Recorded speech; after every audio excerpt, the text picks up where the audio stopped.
Good evening. The government's facing renewed criticism over the way the Department of Transport handled last year's bids to run the West Coast Mainline. A new report says mistakes in the way the franchise process was run will cost the taxpayer more than £50 million. Here's our transport correspondent, Peter Plisner.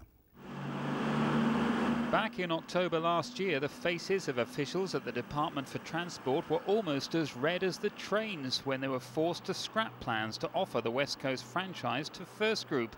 Following complaints and a threat of legal action from Virgin, errors were discovered in the way bids were assessed.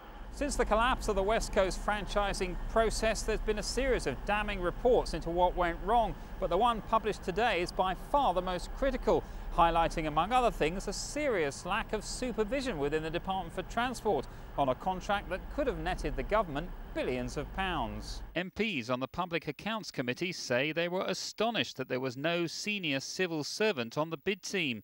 They say a blinkered and rushed approach meant the competition was not run properly, and they conclude that the department needs to get its house in order. This was a £5.5 billion contract, a lot of money, yet the department spent less than £2 million assessing it, whilst all the bidders spent £10 million each on preparing and negotiating their bids. So it was penny pinching by the department at the start. Today, Virgin's boss, Sir Richard Branson, called for changes. What we urge governments to do going forward is to lease out the train networks based on companies that can actually increase the quality for the passengers, invest in new rolling stock, invest in the stations, and make it more of a quality-based franchise system as it used to be when we started. The Department for Transport has described the whole West Coast saga as unique and exceptional and maintains that it's taken steps to prevent the same thing happening again. Peter Plisner, BBC Midlands Today.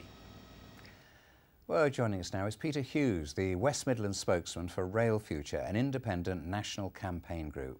Good evening, Peter. Thanks for joining us. What do you think of the whole franchise process? Good evening, Nick. Well, it certainly is a fiasco, as everybody's been saying, and it's back in the news again today because of this committee report.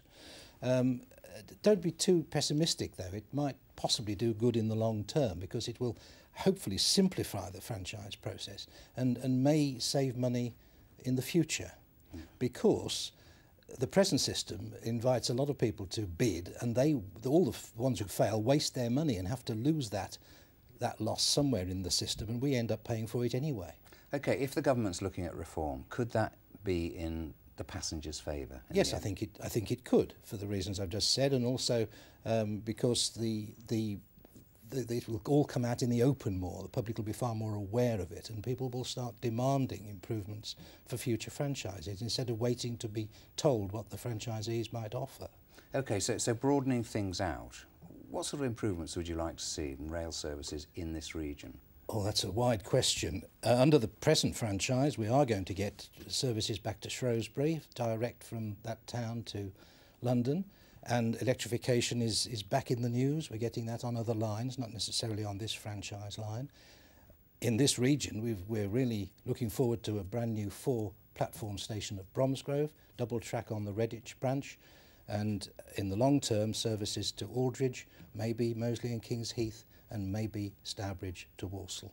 Peter Hughes, thanks very much indeed. There were scuffles outside the